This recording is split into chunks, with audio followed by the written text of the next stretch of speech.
ಕೇಳು ಮಾದೇವ ಮನ್ಸನ ಜೀವ ನೀ ನುಡಿಸಿ ಹಾಡ ಕಾಡ ಮರುವಾಗ್ಯಾವ ಯಾಕ ಶಿವಲಿಂಗ ನಡೆಸುತ್ತೀರಿಂಗ ಏನೇನು ಇಲ್ಲಯ್ಯ ನಮ್ಮ ಕೈಯಾಗ.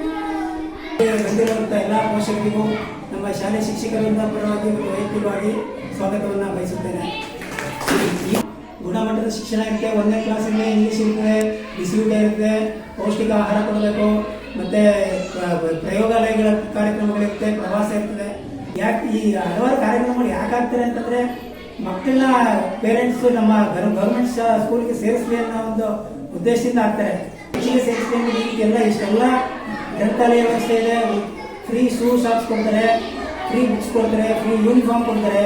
ಇಷ್ಟೆಲ್ಲ ವ್ಯವಸ್ಥೆ ಯಾಕೆ ನಾವು ಸೇರಿಸಬಾರ್ದು ಅನ್ನೋ ಒಂದು ಉದ್ದೇಶದಿಂದ ಈಗ ಸರ್ಕಾರದವರೇ ಈ ವರ್ಷದಿಂದ ಪೇರೆಂಟ್ಸ್ ಮೀಟಿಂಗ್ ಪ್ರತಿ ಸರಿ ಮಕ್ಕಳ ದಿನಾಚರಣೆಯಂದು ಪೇರೆಂಟ್ಸ್ ಮೀಟಿಂಗ್ ಕರೆದು ಅವ್ರಿಗೆ ಮನದಟ್ಟು ಮಾಡಿ ಹೆಚ್ಚಿನ ಮಕ್ಕಳು ನಮ್ಮ ಗೌರ್ಮೆಂಟ್ ಶಾಲೆಗೆ ಸೇರೋಂಥ ರೀತಿ ಆಗಲಿ ಅನ್ನೋ ಒಂದು ಉದ್ದೇಶ ಇಟ್ಕೊಂಡಿವಿ. ಇವತ್ತು ಇಡೀ ರಾಜ್ಯಾದ್ಯಂತ ಎಲ್ಲ ಪ್ರೈಮರಿ, ಹೈಸ್ಕೂಲು ಮತ್ತು ಕಾಲೇಜು ಇಷ್ಟು ಕಡೆನೂ ಪೇರೆಂಟ್ಸ್ ಮೀಟಿಂಗ್ ನಡೀತಾ ಇದೆ. ದಯಮಾಡಿ ಅವ್ರಗಳನ್ನ ಮನವೊಲಿಸಿ. ಈಗ ನಮಗೆ ಖುಷಿ, ನಮ್ಮ ರವಿಯವರು ಅವ್ರ ಮಗಳನ್ನ ಪ್ರೈವೇಟ್ ಸ್ಕೂಲಿಗೆ ಸೇರಿಸಿದ್ರು. ಈಗ ಅವರೇ ಮನಸ್ಸು ಮಾಡಿ ಅವ್ರ ಮಗಳನ್ನ ತಂದು ನಮ್ಮ ಶಾಲೆಗೆ ಸೇರಿಸಿದ್ದಾರೆ. ಈಗ ಅವರೇ ಕೇಳ್ಕೊಳ್ಳಿ, ಅವಳು ಕಾನ್ವೆಂಟ್ ಹೋಗ್ತಿದ್ದಾಗ ಹೆಂಗಿದ್ಲು, ನಮ್ಮ 1ನೇ ಕ್ಲಾಸಿಗೆ ಈಗ ಬಂದು ಸೇರ್ಕೊಂಡಾಗ ಅವಳು ಎಷ್ಟು ಬದಲಾವಣೆ ಆಗಿದ್ದಾಳೆ ಅಂತ ಅವಳು ಕೇಳಿ. ಮತ್ತು ಅವರು ಮೊಮ್ಮಗಳು 1000 ರೂಪಾಯಿ ಫೀಸ್ ಕಟ್ಬಿಟ್ಟು ಸೇರಿಸಿದ್ರು. ಎಷ್ಟು ವರ್ಷ ಓದಿಸಿದ್ರಿ ಅಲ್ಲಿ? 3 ವರ್ಷ ಓದಿರೋದು. ಬಂದರೆ ಮಾತಾಡಕ್ಕೆ ಬರ್ತಿರ್ಲಿಲ್ಲ ಅವಳು, ಒಬ್ಬರ ಜೊತೆ ಮಾತಾಡಕ್ಕೆ ಬರ್ತಿರಲಿಲ್ಲ, ಸುಮ್ಮನೆ ಮಂಕಾಕಿರೋರು. ಈಗ ಪ್ರೇಯರ್ಲಿ ಬಂದು ಪೇಪರ್ ಓದ್ತಾಳೆ, ಪ್ರತಿಯೊಂದು ಮಾತಾಡ್ತಾಳೆ, ಎಲ್ಲ ಮಕ್ಕಳ ಜೊತೆ ಬೆರೆತು ಆರಾಮಾಗಿ ಇದ್ದಾಳೆ. ಅಷ್ಟೇ ವ್ಯತ್ಯಾಸ ಗೌರ್ಮೆಂಟ್ ಶಾಲೆ ಮಕ್ಕಳಿಗೂ ಮತ್ತೆ ಪ್ರೈವೇಟ್ ಶಾಲೆ ಮಕ್ಕಳಿಗೆ ವ್ಯತ್ಯಾಸ ಇರೋದು ಏನಂದ್ರೆ, ನಿಜ ಜೀವನದ ಅರ್ಥ ತಿಳಿಬೇಕಾದ್ರೆ ಮಕ್ಕಳು ಗೌರ್ಮೆಂಟ್ ಶಾಲೆ ಮಕ್ಕಳಲ್ಲಿ ಮಾತ್ರ ನಿಜ ಜೀವನದ ಅರ್ಥ ತಿಳಿಬೇಕಾದ್ರೆ ಪ್ರತಿಯೊಂದು ಕಷ್ಟ ಸುಖ ಅರ್ಥ ಮಾಡ್ಕೊಂಡು ಯಾರ ಜೊತೆ ಹೆಂಗೆ ಮಾತಾಡಬೇಕು, ಹೆಂಗೆ ಬೆರೀಬೇಕು ಅನ್ನೋದು ತಿಳ್ಕೊಳ್ಳೋದು ನಮ್ಮ ಸರ್ಕಾರಿ ಶಾಲೆ ಮಕ್ಕಳೇ ಹೊರತು. ಇಬ್ಬರು ಮಕ್ಕಳು ಕಾನ್ವೆಂಟ್ಗೆ ಹೋಗ್ತಾರೆ. ಅಲ್ಲಿಂದ ಬಂದ್ಮೇಲೆ ಇಲ್ಲಿ ಮಕ್ಕಳು ಭಾರಿ ಓಪನ್ ಅಪ್ ಆಗಿದ್ದಾರೆ, ತುಂಬ ಚೆನ್ನಾಗಿ ಮಾತಾಡ್ತಾರೆ, ಹೋಗ್ತಾರೆ, ಬರೀತಾರೆ, ಎಲ್ಲರೂ ಇದ್ದಾರೆ. ಆದ್ರಿಂದ ದಯಮಾಡಿ ಪೋಷಕರೇ, ನಿಮ್ಮ ಅಕ್ಕಪಕ್ಕದ ಮನೆಯಿಂದ ಯಾವ್ದಾರು ಬೇರೆ ಪ್ರೈವೇಟ್ ಮುಂದಿನ ವರ್ಷ ಈಗ ಜೂನ್ಗೆ ಬೇಗ ರಿಓಪನ್ ಆಗ್ತಲ್ಲ, ಅವಾಗ ನಮ್ಮ ಶಾಲೆಗೆ ಸೇರಿಸಬೇಕು ಅಂತ ಈ ಸಂದರ್ಭದಲ್ಲಿ ಎಲ್ಲರೂ ಕೈ ಮುಗಿ ಕೇಳ್ತಾ ನನ್ನ ಒಂದೆರಡು ಮಾತನ್ನ ಮುಗಿಸ್ತಾ ಇದ್ದೀನಿ. ಅದನ್ನ ಡೀಪ್ ಆಗಿ ಆಳವಾಗಿ ಆ ಮಕ್ಕಳಿಗೆ ಕಲ್ಸ್ಕೊಟ್ಟಿದ್ರೆ, ನೀನು 2ನೇ ತರಗತಿ 3ನೇ ತರಗತಿಯಿಂದ ನಾನು ಬೇಕಾಗಿಲ್ಲ, ನೀವು ಬೇಕಾಗಿಲ್ಲ, ಯಾರು ಬೇಕಾಗಿಲ್ಲ, ಅವನೇ ಓದ್ಕೊಂಡು ಅವನೇ ಎಕ್ಸಾಮ್ ಬರೆಯಷ್ಟು ಅವನಿಗೆ ಟ್ಯಾಲೆಂಟ್ ಅಥವಾ ಪ್ರತಿಭೆ ಸಾಮರ್ಥ್ಯ ತುಂಬುತ್ತೆ.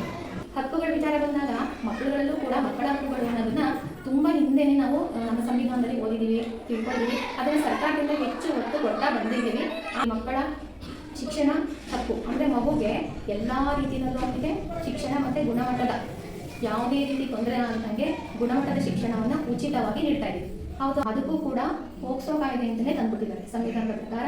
ಅದು ಆ ಕಾಯ್ದೆ ಜಾರಿಯಲ್ಲಿದೆ. ಯಾವುದೇ ಒಂದು ಮಗುಗೆ ಏನೇ ರೀತಿ ತೊಂದರೆ ಅಂದರೆ ಅವನು ಯಾರೇ ಆಗಿರ್ಬೋದು, ಯಾವ ಹೈಯರ್ ಆಫೀಸರ್ ಆಗಿರ್ಬೋದು, ಯಾರೇ ಆಗಿರ್ಬೋದು, ಪೋಕ್ಸೋ ಕಾಯ್ದೆ ಅಡಿ ಹೋದರೆ ಅವರು ಜೈಲು ಸೇರಬೇಕಾಗುತ್ತೆ.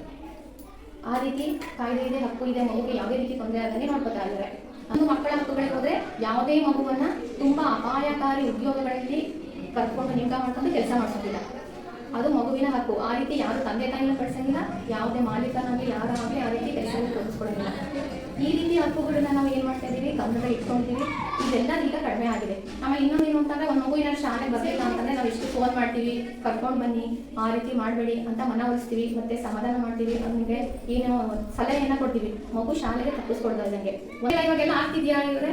ಇಲ್ಲ. ಅದಕ್ಕೆಲ್ಲ ನಾವು ಎಷ್ಟು ಸಹಾಯ ಮಾಡಿದ್ವಿ, ಫೋನ್ ಮಾಡಿದ್ವಿ, ಅವ್ರು ಊರಿಗೆ ಫೋನ್ ಮಾಡಿದ್ವಿ, ಆಮೇಲೆ ಅವರ ಮನೆ ಹತ್ರ ಹೋಗಿ ಎಸ್ಟಿಎಂ ಎಲ್ಲ ಕರ್ಕೊಂಡು ಹೋಗಿ, ಈ ರೀತಿ ಎಲ್ಲ ನಮ್ಮ ಗೌರ್ಮೆಂಟ್ ಸ್ಕೂಲ್ನಲ್ಲಿ ಏನು ಸರ್ ಹೇಳಿದ್ರು, ಫ್ರೀಯಾಗಿ ಎಲ್ಲ ಸಿಸ್ಟಮ್ಸ್ ಇದೆ, ಫ್ರೀಯಾಗಿ ಕೊಡ್ತಾ ಇದ್ದೀವಿ. ಶೂ, ಸಾಕ್ಸು, ಬುಕ್ಸು, ಪೌಷ್ಟಿಕ ಆಹಾರನೂ ಕೂಡ ಕೊಡ್ತಾ ಇದ್ದೀವಿ. ನಮ್ಮ ಅಡುಗೆಯವರು ತುಂಬ ರುಚಿಯಾಗಿ ಶುಚಿಯಾಗಿ ಅಡುಗೆ ಮಾಡ್ತಾರೆ.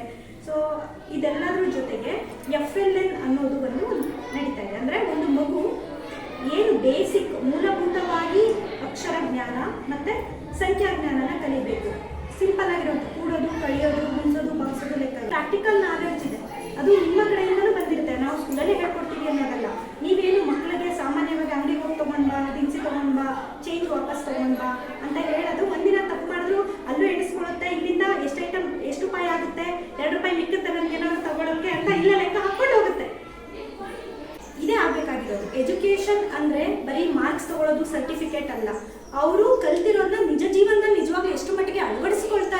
ಅದನ್ನ ಕಲಿಸ್ಬೇಕಾಗಿರೋದು.